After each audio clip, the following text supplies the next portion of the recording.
Hoje a gente vai mergulhar numa história incrível de economia e poder. Vamos falar sobre inflação e a queda do Império Romano.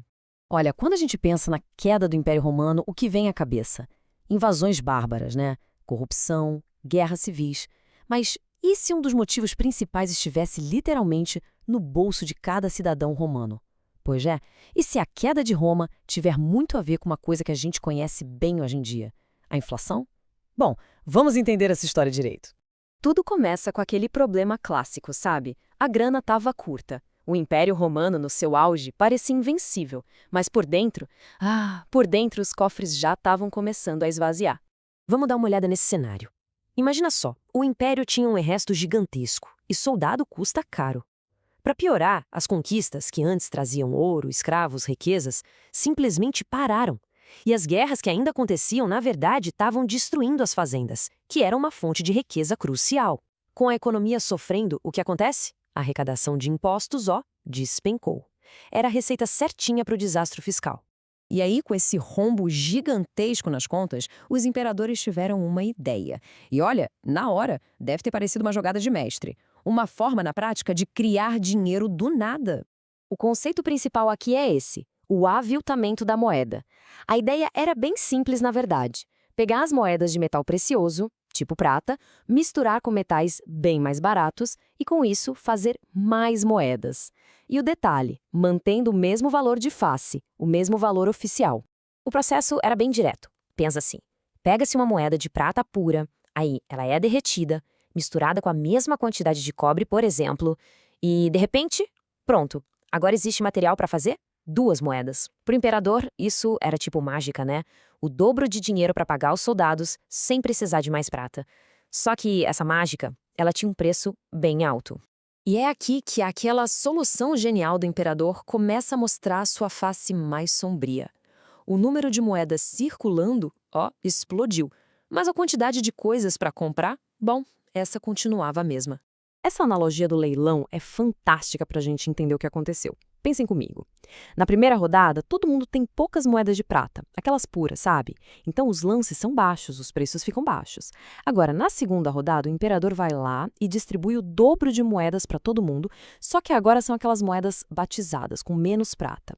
Os produtos no leilão são exatamente os mesmos. O que acontece? As pessoas, se sentindo com mais dinheiro no bolso, começam a dar lances cada vez mais altos pelos mesmos itens. O resultado, bom, é inevitável. Os preços vão lá para a estratosfera.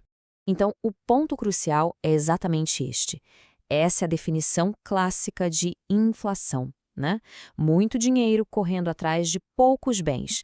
O governo romano estava basicamente inundando a economia com mais e mais moedas, mas a produção de trigo, de azeite, de tecidos, essa não acompanhava. O resultado não podia ser outro: um aumento geral e constante nos preços de tudo. Ok, agora vamos sair um pouco da teoria e ver como isso funcionou na prática, na dura realidade de Roma ao longo dos séculos. Essa linha do tempo aqui é impressionante. Ela mostra a decadência da moeda. Lá no tempo do imperador Nero, o denário era quase prata pura, 90%. Um século depois, com o famoso Marco Aurélio, 1/4 da prata já tinha sumido. No começo do século III, já era meio a meio, metade prata, metade metal barato. E aí, na época de Diocleciano, a moeda de prata era basicamente uma farsa. Era cobre com um banho de prata por cima. E qual foi o impacto disso no dia a dia, no mercado? Bom, entre os anos 150 e 300 depois de Cristo, o preço do trigo aumentou 200 vezes. 200. Dá para imaginar o que é o preço do pão multiplicar por 200 em pouco mais de um século? Foi simplesmente uma catástrofe para o poder de compra de qualquer pessoa comum. Essa frase aqui resume perfeitamente a mentalidade da época, a psicologia da hiperinflação. As pessoas perderam completamente a confiança no dinheiro. A prioridade não era mais guardar, era gastar. Gastar o mais rápido possível em qualquer coisa que estivesse disponível, antes que as moedas virassem pó, não valessem mais nada. E essa corrida para se livrar do dinheiro, claro, só fazia os preços subirem ainda mais rápido.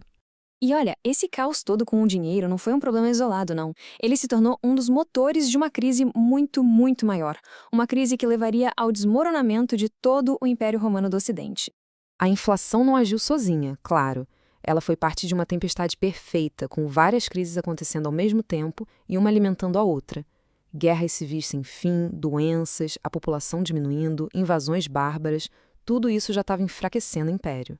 A crise da inflação foi como jogar gasolina no fogo. Tornou quase impossível para o Estado se financiar, pagar o exército, manter a ordem. E aqui a gente chega na ironia final, e talvez a mais trágica de todas. Aquela política de criar dinheiro, que foi pensada principalmente para pagar os soldados, acabou destruindo a capacidade do império de pagar qualquer pessoa. Quando os mercenários que foram contratados para defender Roma perceberam que estavam recebendo um monte de moedas que não valiam nada, bom, eles simplesmente decidiram pegar o pagamento na marra. E foi isso que levou ao famoso saque de Roma em 410. E tudo isso nos leva a uma reflexão final, né?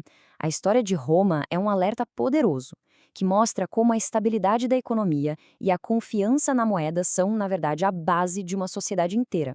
A queda não foi só sobre exércitos e imperadores, foi também sobre o colapso do valor de uma simples moedinha, um denário. Uma lição que, sem dúvida, ecoa até os nossos dias.